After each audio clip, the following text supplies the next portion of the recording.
All right, we're moving on to the Men in Black, and yes, we know that there's a movie about them. But let's get into the real meat of things here. These guys show up in different places at different times, showing up mostly between the 40s and the 60s, and then reappearing again starting in the 80s, particularly in the case of Betty and Barney Hill, two people who had a classic UFO abduction experience. In fact, their case is often called the first of its kind. They were driving up a lonely stretch of road in New Hampshire. The car stalled. They saw a strange glowing object land nearby. And while they were looking at it, they were hypnotized by the lights. When they woke up, they were several miles down the road and their clothes were oddly torn as if they had been X-rayed. It was during the hypnotic regression therapy that the Hills revealed the first classic traits of the Men in Black. They said that after their encounter, they were visited by a couple of mysterious men, one of whom looked just like the other. The men knew every detail of their experience: the car stalling, the object landing, the beams of light, the amnesia. They even told the couple that they shouldn't talk about this anymore and implied that they were crazy. They had not told anyone else about the experience yet, so how did the men know what had happened? That's the big question. Another case in which the Men in Black showed up soon after a UFO incident was that of Howard Menger and his wife in Dayton, Ohio in 1963. Howard had been observing a strange blue object descending slowly over a period of half an hour. It finally landed in a vacant lot near their home, and a strange man in a business suit emerged and walked toward them. His head was large, with no neck. His face was oval and smooth. The man greeted them warmly, tried to engage them in conversation, and asked them if they had seen anything unusual. He gave them his name and number if they wanted to contact him. Then he got into a black sedan driven by another man and they drove away. Next day, Howard saw a newspaper account of a blue disc sighting in a nearby town and contacted the police. They told him that they had nothing to do with the man's disappearance, so he contacted the man's office. Apparently, there was no record of him ever working there. And it turns out that the plate on the car had been stolen. The Men in Black didn't stick to visiting people in their homes. Sometimes they visited them in their workplaces, too. In 1951, a Mr. Percy Bishop was working in the basement of the National Physical Laboratory in Teddington, England. He heard a loud noise and went upstairs to investigate. He saw a weird object with a silver fuselage and large windows parked on the roof. As he watched, it took off with a great deal of noise. Soon afterward, he was visited by three men in gray suits. They knew about his observation of the object. They asked him to keep quiet about the matter, hinting that something big was about to happen. Percy Bishop never forgot the incident, and he waited for 30 years until he could bring it to the attention of John Keel. This is not an isolated case either. Others have reported that the Men in Black, despite their odd appearance, seemed to be able to tell them everything about the event they witnessed. What's more, they knew about other events, even ones that hadn't happened yet. The Men in Black also made a habit of visiting UFO researchers and investigators. John Keel once recounted an instance when he was in Mexico City trying to interview a taxi driver who had driven Betty and Barney Hill to the place where they were abducted. He met the driver in a bar, but before he could start asking questions, a couple of men approached him and introduced themselves as FBI agents. They told him that the driver had already told them everything. "Why don't you go home now?" the agent suggested. "You've accomplished nothing here." And just to make sure, they offered to drive him back to his hotel. During the ride, one of the agents started explaining that people who see UFOs are usually cranks or perverts. To Keel, this was a blatant attempt to stop his research, because if the witnesses were nuts or sex perverts, then it would be very easy to dismiss their stories. Keel was not impressed by their explanation, however. At this point, he decided to call the U.S. Embassy to verify the agent's credentials. But as soon as he took the call, they dropped him off at his hotel and hurried away. According to Keel, when he called the embassy and told them about the incident, the operator said, "We don't have anyone by those names working here. Have you had a drink?"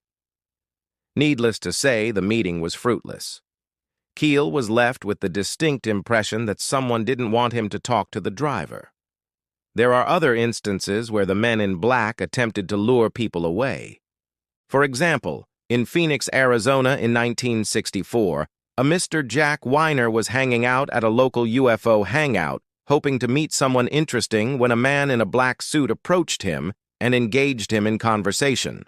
The man asked Jack if he knew where he could buy some rare books, but it quickly became clear to Jack that he was really trying to lead him somewhere isolated. Jack was a researcher and a skeptic, so he wasn't taken in by the ploy and ended the conversation abruptly. The men in black even followed him home, but he got inside before they could knock on his door. It's hard to argue against the reality of the men in black. So many people have had encounters with them. Some have even snapped pictures. Unfortunately, those photos are never very good. Most of them are blurry and none of them have ever been authenticated. Some people have speculated that the photos aren't of actual men in black, but of extraterrestrial beings. If that's true, it would mean that the aliens are interacting with us on a level we're unaware of. Personally, I think that most of them are humans. Why would an alien bother chasing someone around, just to tell them to shut up? Wouldn't it be easier to wipe their memory or something? On the other hand, if they are human, why would they wear those funny outfits? Is it to intimidate? Does it really work? Sure. There's the possibility that the men in black are part of some vast government conspiracy, but that doesn't explain why the government would need them. What authority do these men have? What are they threatening the witnesses with? Are they just making it up as they go along? These are troubling questions, but unfortunately, we don't have any answers. One thing that makes this entire topic even more bizarre is that the men in black don't just visit UFO witnesses. They sometimes show up out of the blue and out of nowhere. I mean, how do they know who they're supposed to be visiting anyway? How do they decide? Do they follow someone around for a few days to see if they'll notice anything weird? If so, how do they know what's weird? Or maybe they are the weird ones.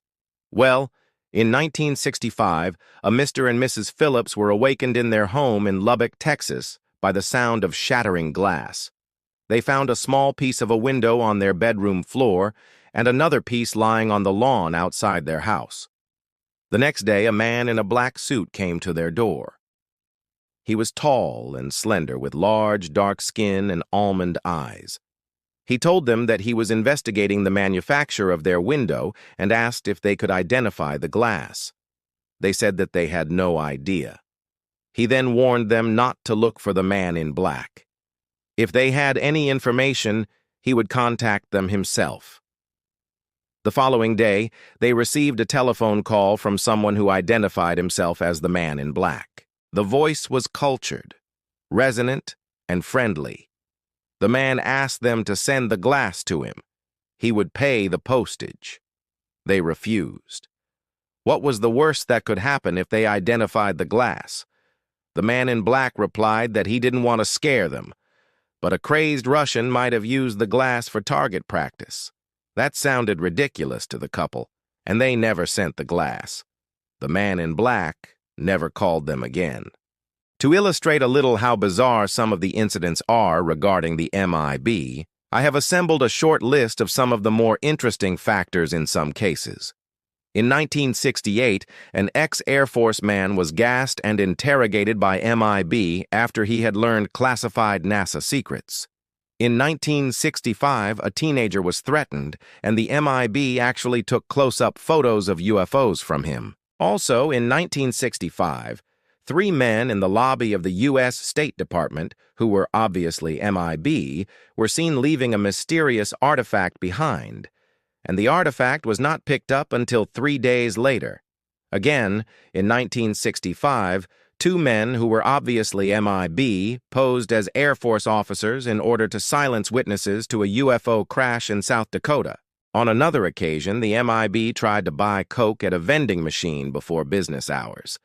And on one occasion, a lone figure was seen singing to birds in trees in a most peculiar manner.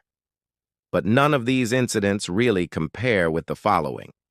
On one occasion, an elderly man was sitting in his home when suddenly his doorbell rang.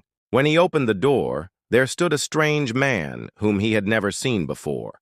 The stranger asked for a cigarette, and upon getting one, proceeded to tell the old man that he was going to kill him. The old man, naturally enough, became rather alarmed and called the police. By the time the police arrived, the MIB had gone, a little shaken but nonetheless curious about the whole affair. The old man went back to his evening. He sat down in his favorite chair and reached into his pocket for some coins to put into his collection. As he did so, an MIB who had been hiding in the room disintegrated the coin in the man's hand and told him that his heart would do the same if he talked about the incident. Needless to say, the old man contacted the police again, but by the time they arrived, the man had disappeared. Now I could give many more examples of such bizarre encounters, but I think you get the picture. So let us move on to other aspects of the subject. Throughout all this information, I have neglected to mention some aspects of the psychology of the Greys. Dr. Paul Benowitz, in his original report to the government entitled Project Beta, goes into some detail which I will now discuss. The alien, either through evolvement or because the humanoid types are made, will exhibit tendencies for bad logic. They appear to have more frailties and weaknesses than the normal Homo sapien. They are not to be trusted. Because of the alien's apparent logic system, a key decision cannot be made without higher clearance. All are under control of what they call the Keeper, yet it would appear that even this is not the final authority. Delays as long as 12-15 hours can occur for a decision. Because of this apparent control, individual instantaneous decision-making by the alien is limited. If the plan goes even slightly out of balance or context, they become confused. Faced with this, possibly the humanoids would be the first to run. Psychologically, their morale is near disintegration. There is pronounced dissension in the ranks, even with the humanoids. Because of their own internal vulnerability mind-wise to each other, there is a basic lack of trust between them. They appear to be totally death-oriented, and because of this, absolutely death-fear-oriented. This is a psychological advantage. The prime and weakest area discovered, probed, and tested is exactly what they have used, thinking it their key strength, that being the manipulation of and control of the mind. Manipulated in reverse psychology, they face a situation where they have a vulnerable, integrated weakness. They totally respect force. So what do you think? Are these stories just strange tales spun by overactive imaginations, or is there something more to them? You decide.